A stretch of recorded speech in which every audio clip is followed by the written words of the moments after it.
लेकिन कल के प्रेस कॉन्फ्रेंस में जो बातें कही गई सर के द्वारा वो बहुत सीधे उल्टा है। मैं 1 to 5 में एग्ज़ाम दी थी जिसमें मेरा 74 मार्क्स बन रहा है फाइनल लेंस की मिलाने के बाद, लेकिन फिर भी मेरा रिजल्ट जारी नहीं हुआ। मैं विज्ञप्ति के साथ छेड़छाड़ करने वाली बात की है उन्होंने। देखिए बीपीएससी कार्यालय के बाहर है, बीपीएससी कार्यालय के बाहर ढेर सारे लोग यहाँ पर एकत्रित हुए हैं और बैठ गए हैं सड़क पे। बात करेंगे उनसे। अब तो बीपीएससी का रिजल्ट आ गया, आप क्यों बैठे धरने पर? रिजल्ट आया कहाँ है? रिजल्ट जैसा कि विज्ञापन में कहा गया है, अतुल सर भी प्रेस कॉन्फ्रेंस में पहले बोले थे जब निकाला गया था नियुक्ति, तो उसमें कहा गया कि 11-12 का रिजल्ट होगा और उस रिजल्ट के बाद डीवी करवा लेंगे, काउंसलिंग करवा लेंगे और जिस बच्चे का 11-12 में हो जाएगा सिलेक्शन उसके बाद 9-10 का रिजल्ट दे करके और उसको डीवी और नियुक्ति काउंसलिंग के माध्यम से हो जाएगा। लेकिन कल के प्रेस कॉन्फ्रेंस में जो बातें कही गई सर के द्वारा वो बहुत सीधे उल्टा है।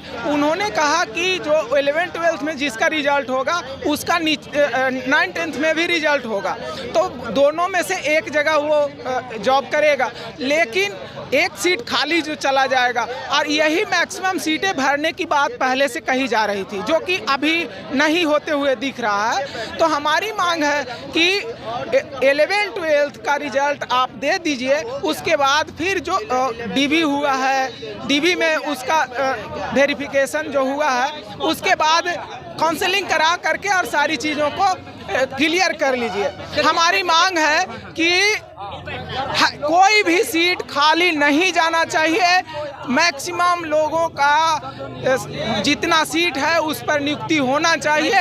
हाँ, गुणवत्तापूर्ण शिक्षा की बात की जा रही है। मैक्सिमम लोगों का जो है रिजल्ट जारी होना चाहिए। और देखिए तमाम जो लोग हैं बीपीएससी के कार्यालय के बाहर पहुंचे परीक्षार्थी अभ्यर्थी हैं, बात करेंगे क्यों पहुंचे। अब तो रिजल्ट जारी हो गया आप लोगों का। रिजल्ट उच्च माध्यमिक और प्राइमरी का जारी हुआ है, कुछ विषयों का अभी हम लोग का रिजल्ट जारी नहीं हुआ है। हाँ बताइए क्या क्या क्यों यहाँ हैं? सर हम लोग इस वजह से आए हैं, कल माननीय अध्यक्ष महोदय ने जो है विज्ञप्ति के साथ छेड़छाड़ करने वाली बात की है। उन्होंने पहले कहा था और विज्ञप्ति में साफ साफ लिखा हुआ है कि जो बंदा जो स्टूडेंट 11-12 में सेलेक्टेड हो गया है उसे 9-10 में हम रिज़ल्ट नहीं देंगे, लेकिन कल कहा गया कि हम कॉमन रिज़ल्ट जारी करेंगे, अर्थात एक इंसान को 2-2 नौकरी देंगे और वो एक ही नौकरी करेगा, एक सीट को हम खा जाएंगे। अर्थात यहाँ पर जो है कल सीट घोटाले वाला बात किया गया है। तो हम सर से यही कहेंगे कि जो बंदा 9-10 में जिसका 11-12 में जिसका रिजल्ट हो गया है उसे 9-10 में क्यों देंगे। ऑलरेडी जब आप चॉइस ले चुके हैं कि आप कहाँ नौकरी पसंद करेंगे, 11-12 में कि 9-10 में, तो वो बंदा कहा है कि हम 11-12 में नौकरी करना चाहेंगे, तो फिर उसे 9-10 में रिजल्ट क्यों देना है। और जो 9-10 के जो मेधावी छात्र हैं उसे दीजिए रिजल्ट, ताकि जो है बच्चों को बेहतर पढ़ा सके और अपने जो है जीवन को भी संवार सके। देखिए बिल्कुल जिस तरीके से कल बीपीएससी का जो रिजल्ट जारी हुआ उसके बाद देखिए तमाम जो शिक्षक अभ्यर्थी हैं वो यहाँ पर पहुँचे हैं और काफ़ी तादाद में जो महिलाएं हैं, महिला से भी बात करेंगे, महिलाओं से बात करेंगे, जानेंगे। रिजल्ट जारी हो गया, फिर आप लोग यहाँ क्यों पहुँचे हैं? सर मेरा नाम कल्पना कुमारी है।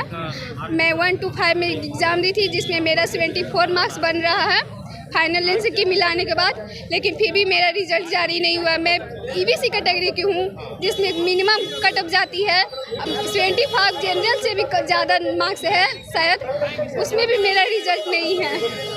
क्या मांग करती है ये बताइए। मैं चाहती हूँ कि दोबारा अतुल प्रसाद सर से कि दोबारा ट्रांसपेरेंसी कर रिजल्ट मेरा जारी किया जाए। रो क्यों रहे हैं यहाँ?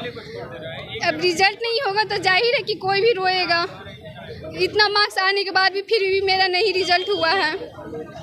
चलिए देखिए तमाम जो अभ्यर्थी हैं, शिक्षक अभ्यर्थी हैं वो यहाँ पर पहुँच रहे हैं। मान उन लोगों से जानेंगे क्यों पहुँचे यहाँ पहुँचे हैं कि मुझे बीपीएससी का रिजल्ट निकला है कल, उसमें मेरी रिजल्ट हो चुकी है, पर मेरी जो दिव्यांगता के आधार पर रिजल्ट नहीं किया गया, जो जिला अलॉट किया गया वो जो मुझे डिफरेंट दिया गया, मेरी मार्क्स 59 है, उसके बाद मेरी श्रेणी को छीन लिया गया है। मेरी श्रेणी से आधार के क्यों बाहर किया गया? मेरी अपनी श्रेणी में रखा जाए, मेरी अपनी श्रेणी के अनुसार रिजल्ट दिया जाए। आखिर अभी तक रिजल्ट मेरा नहीं हुआ है, क्या बात है? मेरी सेम कैटेगरी की ये हैं, इनका भी वही है। कि EWS का रिजल्ट 49 पर हो गया है, 53 का नहीं हुआ है। और लोग हैं, उनसे बात करेंगे। क्यों पहुंचे हैं? हम लोग इसलिए पहुंचे हैं कि बीपीएससी के अध्यक्ष महोदय जी के द्वारा कल जो पीसी किए गए हैं, जो पहले पीसी किए गए थे उसका जस्ट उल्टा पीसी कर रहे हैं। मतलब क्या उल्टा है? उल्टा ये है कि पहले जो विज्ञापन में भी दिए हुए हैं, पीसी भी किए हैं, उसमें बोले गए कि एक सीट पर एक अभ्यर्थी का एक ही रिजल्ट। ठीक है। और उसने फॉर्म में भी प्रायोरिटी लिए थे कि पहले 11th 12th में जाइएगा कि 9th 10th में जाइएगा कि 1 to 5 में जाइएगा।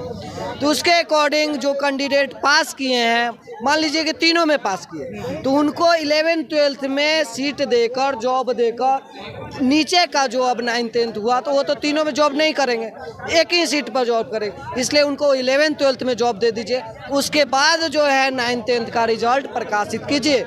कोई वहाँ पर समस्या नहीं है, कोई जल्दबाजी नहीं है, और सभी जितने से जितने कैंडिडेट हो सभी को लेने की चेष्टा करें। और कुछ लोग हैं, उनसे बात करेंगे, जानने की कोशिश करेंगे। आप लोग यहाँ काफी संख्या में पहुँचे हैं, क्या क्यों यहाँ पहुँचे? अब तो रिजल्ट भी जारी हो गया है। रिजल्ट अभी हम लोग का जारी नहीं हुआ है माध्यमिक का, और अतुल जी का बयान आता है कल की एक ही कैंडिडेट का हम उच्च माध्यमिक में और माध्यमिक में रिजल्ट देंगे, जबकि नोटिफिकेशन में स्पष्ट रूप से लिखा हुआ है 1 कैंडिडेट 1 रिजल्ट। तो ये नोटिफिकेशन का वायलेशन है। और पूर्व में जो अतुल प्रसाद जी का स्टेटमेंट था ये हम ऊपर से लेंगे, क्योंकि रोल नंबर सारे कैंडिडेटों का एक ही है, चाहे वो पीआरटी का हो, टीजीटी का हो या पीजीटी का हो, तो रोल नंबर एक ही रहेगा, तो ऊपर से वो ले सकते हैं। लेकिन उन्होंने कहा है कि हम उच्च माध्यमिक में भी उसी बंदे का देंगे, माध्यमिक में भी देंगे। तो ये सीटों का घोटाला है, नोटिफिकेशन का वायलेशन है, ये मामला न्यायालय में ले जाना। क्या चाहते हैं? क्या हम चाहते हैं कि अगर पोस्ट प्रायोरिटी जो चूज करवाए हैं फॉर्म भरते वक्त, पोस्ट प्रायोरिटी चूज करते वक्त अगर उस बंदे ने 10+2 का पहला प्राथमिकता दिया है, उस वरीयता के क्रम में ही रिजल्ट जारी किया जाए, उसी के अनुसार उसका मेरिट बना दिया जाए, और उसी के अनुसार मेरिट के आधार पर। जी जी। चलिए देखिए, तमाम जो बीपीएससी के अभ्यर्थी हैं, शिक्षक अभ्यर्थी है, वो यहाँ पहुँच रहे हैं, साफ तौर पे कह रहे हैं कि मेरिट के हिसाब से ही जो है ज्वाइनिंग किया जाए, रिजल्ट जारी किया जाए। फिलहाल इस खबर में इतना ही। खबरों के साथ बने रहें, देखते रहे फर्स्ट बिहार झारखंड। क्या आप अपने माता पिता बनने का इंतजार कर रहे हैं? ओएसएस फर्टिलिटी ने लगभग 90,000 जोड़ों के जीवन में खुशियां भर दी हैं। आज ही 8929755101 पर कॉल करें। ओएसएस फर्टिलिटी के कम लागत वाले IVF उपचार की सहायता से अपना सपना पूरा करें और सभी को खुशखबरी दें।